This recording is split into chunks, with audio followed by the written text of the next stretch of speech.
Olá, mariofeiros, mariofeiras e mariofei. Dex. Estamos aí com mais um vídeo, galera.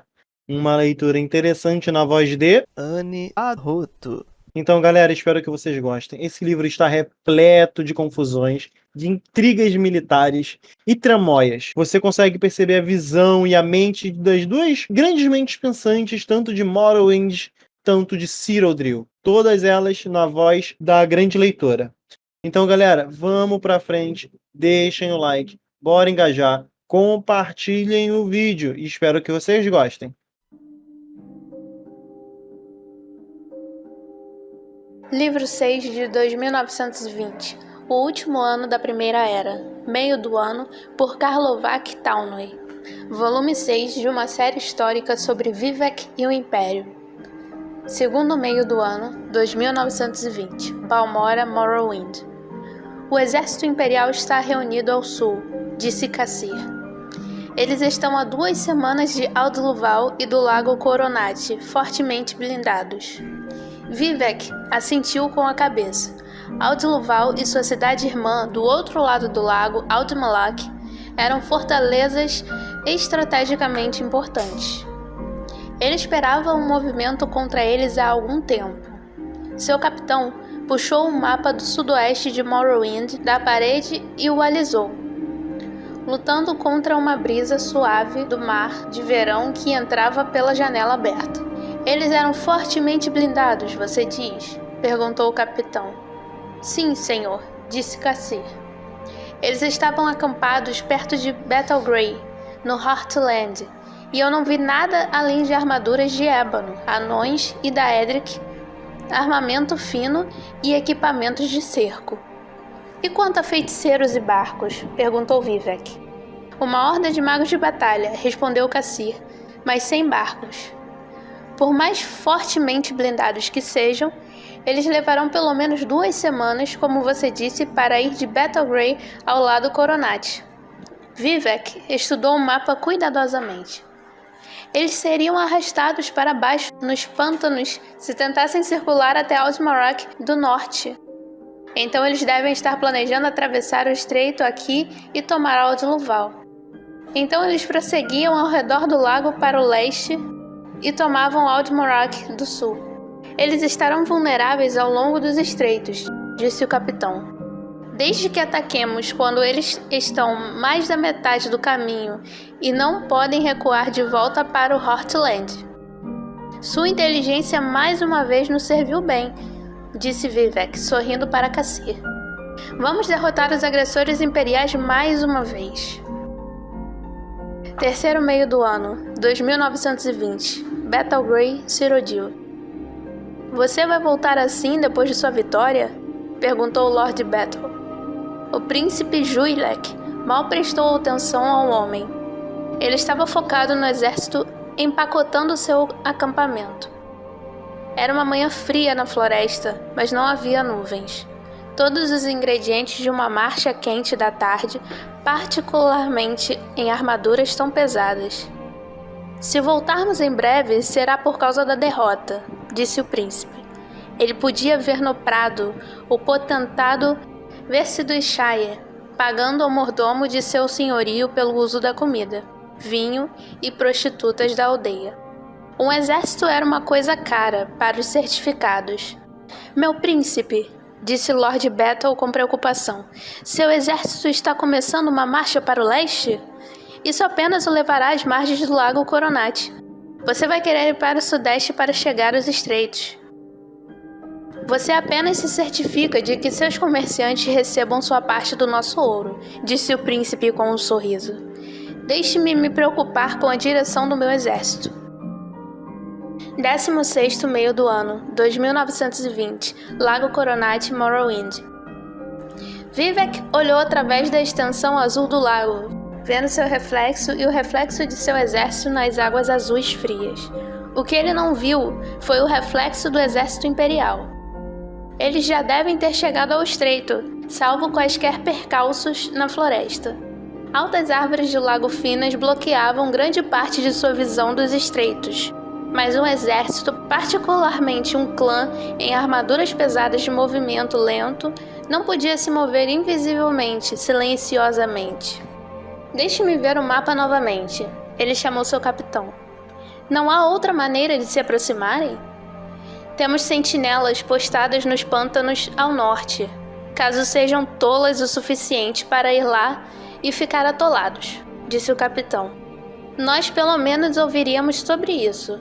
Mas não há outro caminho através do lago, exceto através dos estreitos.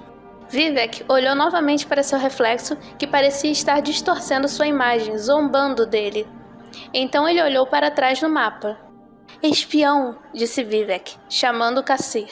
Quando você disse que o exército tinha uma horda de magos de batalha, o que o fez ter tanta certeza que eles eram magos de batalha? Eles estavam vestindo vestes cinzas com insígnias místicas sobre eles, explicou Cassir. Eu imaginei que eles eram magos, e por que mais um número tão vasto viajaria com o exército? Eles não poderiam ter sido todos curandeiros. Seu tolo! Rugiu Vivek. Eles são místicos, educados na arte da alteração. Eles lançaram o feitiço de respiração de água em todo o exército. Vivek correu para um novo ponto de vista onde ele podia ver o norte. Do outro lado do lago, embora fosse apenas uma pequena sombra no horizonte, eles podiam ver gotas de chama do ataque de Aldmarok. Vivek berrou de fúria e seu capitão começou a trabalhar imediatamente, redirecionando o exército para circundar o lago e defender o castelo. Volte para Dwynwen, disse Vivek categoricamente a Cassir antes de partir para se juntar à batalha. Seus serviços não são mais necessários nem desejados. Já era tarde demais quando o exército de Morrowind se aproximou de Aldmarok. Tinha sido tomada pelo exército imperial. 19º meio do ano 2920. A cidade imperial Cyrodiil. O potentado chegou à cidade imperial em meio a grande alarde. As ruas repletas de homens e mulheres aplaudindo-o como símbolo da tomada de Aldmarok. Verdade seja dita, um número maior teria acontecido se o príncipe tivesse retornado, e o Versidue-Shai sabia disso. Ainda assim, agradou-lhe sem fim. Nunca antes os cidadãos de Tamriel haviam aplaudido a chegada de um Akaviri em sua terra. O imperador Riemann III cumprimentou-o com um abraço caloroso e, em seguida, rasgou a carta que ele havia trazido do príncipe. Eu não entendo, disse ele por fim, ainda alegre, mas igualmente confuso. Você foi para baixo do lago? Aldmarok é uma fortaleza muito bem fortificada, explicou o potentado. Como eu poderia acrescentar, o exército de Morrowind redescobriu agora que eles estão do lado de fora. Para tomá-lo, tivemos que atacar de surpresa e com nossos soldados na mais resistente das armaduras. Ao lançar o feitiço que nos permitiu respirar debaixo d'água, fomos capazes de viajar mais rápido do que Vivek teria adivinhado. O peso da armadura feito menos pelo ambiente aquático e atacar a partir do lado oeste da fortaleza, onde suas defesas estavam no seu ponto mais fraco. Brilhante! O imperador cantou. Você é um estrategista maravilhoso, Versidue-Shai. Se seus pais tivessem sido tão bons nisso quanto você, Tamriel seria o domínio de Akaviri. O potentado não tinha planejado levar o crédito pelo projeto do príncipe Juilek, mas sobre a referência do imperador ao fiasco de seu povo de uma invasão de 216 anos atrás, ele se decidiu. Ele sorriu modestamente e absorveu o elogio. 21º meio do ano 2920. Aldmarok, Morrowind. Savirian Shorak deslizou para a parede e observou através da flecha cortar o exército Morrowind recuando de volta para a floresta entre os pântanos e os terrenos do castelo. Parecia a ideal oportunidade de atacar. Talvez as florestas pudessem ser queimadas e o exército dentro delas. Talvez com Vivek nas mãos de seus inimigos, o exército lhes permitisse a posse de Aldluval também. Ele sugeriu essas ideias ao príncipe. O que você parece estar esquecendo, riu o príncipe Juilek, é que eu dei a minha palavra de nenhum dano ao exército ou aos seus comandantes durante as negociações de trégua. Você não tem honra durante a guerra em Akavir? Meu príncipe, eu nasci aqui em Tamriel. Eu nunca estive na casa do meu povo, respondeu o homem cobra. Mas mesmo assim, seus caminhos são estranhos para mim. Você não esperava nenhum quarto, e eu não lhe dei nenhum quando lutamos na Arena Imperial há 5 meses. Isso foi um jogo, respondeu o príncipe, antes de acenar com a cabeça para seu mordomo deixar o chefe de batalha Damer entrar. Juilek nunca tinha visto Vivek antes, mas ele tinha ouvido que ele era um deus vivo. O que veio antes dele foi apenas um homem poderosamente destruído, bonito, com um rosto inteligente, mas um homem mesmo assim. O príncipe estava satisfeito, um homem com quem ele podia falar, mas não um deus. Saudações, meu digno adversário, disse Vivek. Parece que estamos em um impasse. Não necessariamente, disse o príncipe. Você não quer nos dar Morrowind, e eu não posso culpá-lo por isso. Mas eu devo ter o meu litoral para proteger o Império das agressões ultramarinas e certos castelos de fronteiras estratégicos importantes como este, bem como Aldumbel, Tel Arum, Aldlambase e Tel Motrivora. E em troca? Perguntou Vivek. Em troca? Rio Savirian Shorak. Você esquece que somos os vencedores aqui, não você. Em troca, disse o príncipe Juilek cuidadosamente, não haverá ataques imperiais a Morrowind, a menos que em troca de um ataque de vocês. Você será protegido de invasores pela Marinha Imperial. E sua terra pode se expandir tomando certas propriedades em Black Marsh, o que você escolher, desde que não sejam necessárias para o Império. Uma oferta razoável, disse Vivek após uma pausa. Você deve me perdoar. Eu não estou acostumado com os Cyrodiilos que oferecem algo em troca do que eles tomam. Posso ter alguns dias para decidir? Vamos nos encontrar novamente dentro de 1 semana, disse o príncipe, sorrindo. Enquanto isso, se seu exército não provocar ataques contra o meu, estamos em paz. Vivek deixou a câmara do príncipe, sentindo que Almalexia estava certa. A guerra estava no fim. Este príncipe seria um excelente imperador. O ano continua na altura do sol. O exército de Vivek, ele, pelo que a gente percebe dos livros, eles estão sempre se sustentando em estratégia. E é por isso que eles sempre estavam saindo na frente.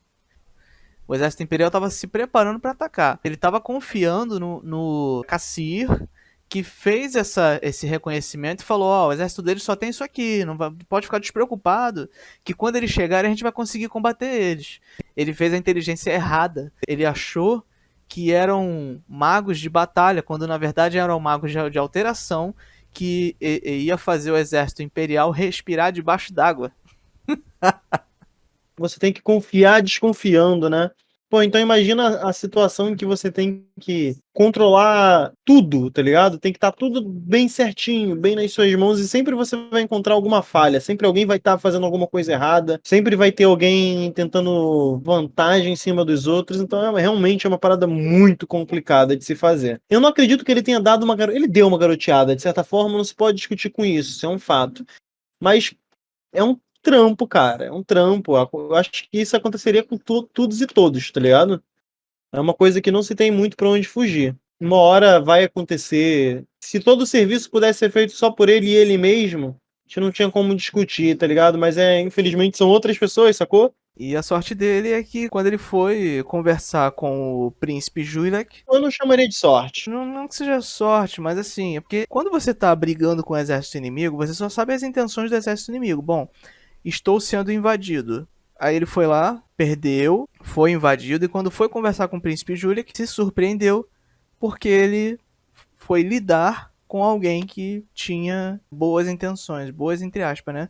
Ele falou, eu tô te dominando, mas eu quero te dar regalias. Eu quero te mostrar que a minha única intenção de te dominar é não me colocar em uma situação delicada. Sim, sim. No sentido que a gente sabe que o Império de Cyrodiil, ele foi todo inspirado na própria cultura romana. A cultura romana ali, ele é muito, muito grande.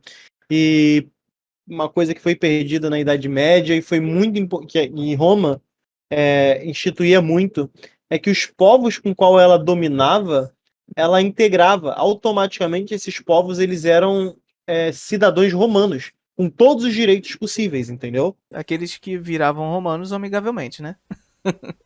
Não, é pra geral, geral, isso era lei, cara. Ah, Roma, é? mano, o pessoal ficava muito feliz, tipo, dependendo da cidade, de onde você vivia, eles ficavam bem se Roma tomasse, tá ligado? Porque Roma, cara, depois da Idade Média, a parada virou Guerra da Tralha, né? A Idade Média, a honra sumiu, o conhecimento humano diminuiu drasticamente. A ciência, a arte deu uma decaída enorme. A gente caiu literalmente em eras das trevas. Por essa inspiração em Roma, a gente pode ver em paralelo, né? O Império em si, ele trata os outros povos. O Império, ele não é sanguessuga quanto se representa na Idade Média, quando uma cidade tomava outra, geralmente escravizavam. No tempo do Império Romano, eles não faziam esse tipo de ato, não com frequência. Não que Roma não tivesse escravos, né? Mas depois de um tempo de trabalho, de serviço, você podia ser incluído como cidadão. Pra quem não sabe, como que Ulfric é capturado no início de Skyrim? Tullius, ele chama Ulfric pra conversar com ele. Era uma emboscada, todo mundo foi preso, pega todo mundo na fronteira. E por acaso, o Dragonborn tá ali também na fronteira e é confundido com um dos... Confundido não, né, cara? Todo mundo que tiver ali vai. Foda-se. Bota na carroça e vai. Quando você chega em Solitude pra fazer alguma coisa e entra no castelo, Tullius está conversando com a tenente dele, que eu não me lembro o nome também. E nessa conversa ele fala, vocês nórdicos e suas manias. Essa conversa, ele deixa claro que só o que ele quer é terminar com a porra da guerra e ir embora. Ele quer sair de Skyrim. A honra, ela existe até o momento em que ela se faz precisa. A gente pode ver, tipo, na discussão que a gente sempre volta aqui no canal, sobre ser honrado ou não ser honrado, né? A gente vê que o Túlio, que é um Cirodrílio, né? Ele é um imperial, aciso, onde está a honra nos atos que ele fez para capturar o próprio Ulfric? Ele utilizou da cultura nórdica, do conhecimento que ele tinha, que ele estudou, e ele não está errado, né? Mas eu não discuto que ele que esteja errado, ele fez bem, ele foi bem inteligente de utilizar isso, diga-se de passagem, mas não foi uma coisa que se possa dizer que foi honrada. No mínimo ele não vai ser respeitado. Não, vai ser respeitado. Ele conseguiu o que ele deveria ter conseguido de pretexto, que é prender o Ulfric. Acontece que rolou fatalidades ali que impediram, por exemplo, um dragão surgir do nada e cuspir chamas. É aí que surgem os boatos de guerra, por exemplo, quando Olaf, o Caolho, ele conseguiu capturar Numinex, dizem que Numinex foi um dragão, tá? Ele prendeu Numinex em Dragon's Reach. Falam que, na verdade, quando Olaf conseguiu pegar Numinex já estava quase morrendo. O Olaf disse que conseguiu lutar contra o dragão e o caralho é 4. Mas, na verdade... Não se sabe, ou na verdade é que eu não lembro. A gente descobre mais ou menos como isso aconteceu na quest dos bardos, mas eu não lembro como se sucedeu, se isso foi verdade ou se foi uma mentira feita, né? Pois é. E aí, há quem diga que foi um acordo que ele fez com o Numinex, sendo que, no final de tudo, se isso foi realmente um acordo, ele traiu o Numinex no final de tudo, porque Patunax, não interessa quem é, porque senão vou dar spoiler pra quem tá acompanhando a gameplay, Patunax diz que Numinex ficou preso tanto tempo que ele esqueceu até do próprio nome. Sim. Né? Então, assim, no final de tudo, você fica com a honra por ter contado uma mentira. A história é contada pelos ganhadores. Quem ganha, conta a história. É isso. E é o que vai acontecer com Tullius, caso ele ganhe Skyrim. E aí, galerinha, espero que tenham gostado do livro. Espero que vocês tenham achado ele bastante interessante. A leitura foi muito boa. Temos muitas informações novas, muitas coisas acontecendo. Então, galera, vamos dar um engajamento aí, vamos deixar o like, vamos compartilhar. Isso é muito importante. Se vocês não gostarem do vídeo ou do canal, compartilhem igual, mas esculachando, publica no Twitter, aonde for. Pode esculachar. Falou, galera!